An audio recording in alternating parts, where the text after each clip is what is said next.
बहुत पुराने जमाने की बात है। एक छोटे से गांव में एक गरीब मगर हुनरमंद लड़की रहती थी, जिसका नाम आयशा था। वह दिन भर लोगों के कपड़े सीती और किताबों के फटे हुए पन्ने जोड़ती थी।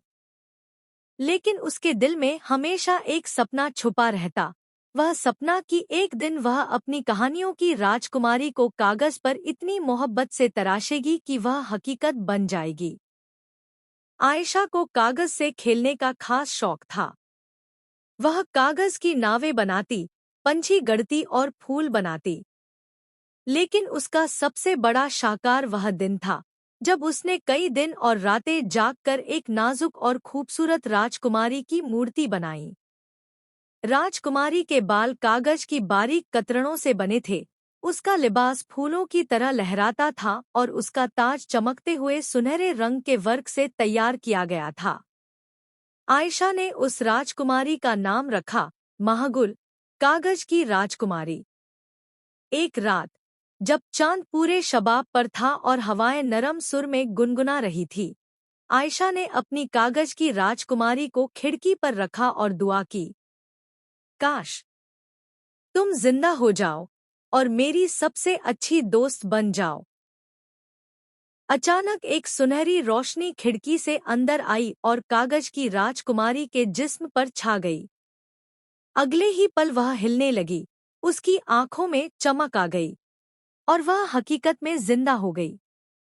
महागुल ने मुस्कुराकर कहा, मैं महागुल हूँ, तुमने मुझे अपनी मोहब्बत और सपनों से बनाया है। आयशा की आंखों में आंसू आ गए, वह खुशी से रोने लगी और अपनी नई दोस्त को गले लगा लिया। उस दिन से दोनों की दोस्ती शुरू हुई। गांव की जिंदगी में नई रौनक आ गई। महागुल बच्चों के साथ खेलती, बड़ों को सलाम करती और अपनी मुस्कान से सबके दिल जीत लेती। वह इतनी नाजुक थी कि हवा के झोंके से भी उसका लिबास लहराने लगता। लेकिन दुनिया हमेशा सुकून में नहीं रहती। जंगल के उस पार एक लालची जादूगर रहता था, जो सबसे अनमोल चीजों को कैद कर लेता था। जब उसने महागुल के बारे में सुना तो हैरान रह गया। कागज की राजकुमारी, ऐसी चीज दुनिया में कहीं नहीं। यह तो मेरे खजाने का सबसे अनमोल हीरा होगी। उसने एक तूफानी रात को महागुल का अपहरण कर लिया। आयशा जब जागी तो राजकुमारी गायब थी। उसके दिल पर चोट लगी, मगर उसने हिम्मत नहीं हारी। उसने फैसला किया कि वह अपनी दोस्त को हर हाल में वापस लाएगी। इस सफर में उसके साथ एक चरवाहा लड़का अरसलान था, जिसकी आंखों में मासूमियत और हिम्मत दोनों थी। उसके अलावा एक बूढ़ी नानी अम्मा भी थी, जो पुराने किस्से और जादू के राज जानती थी। नानी अम्मा ने कहा, जादूगर को सिर्फ रोशनी के पुर्जे हरा सकते हैं, जो गांव के सपनों से बनते हैं। आयशा ने पूरे गांव के बच्चों को जमा किया। सबने अपने सबसे खूबसूरत सपने कागज पर लिखे। किसी ने अपनी माँ के लिए नया घर मांगा, किसी ने खुशियाँ, किसी ने रोशन भविष्य।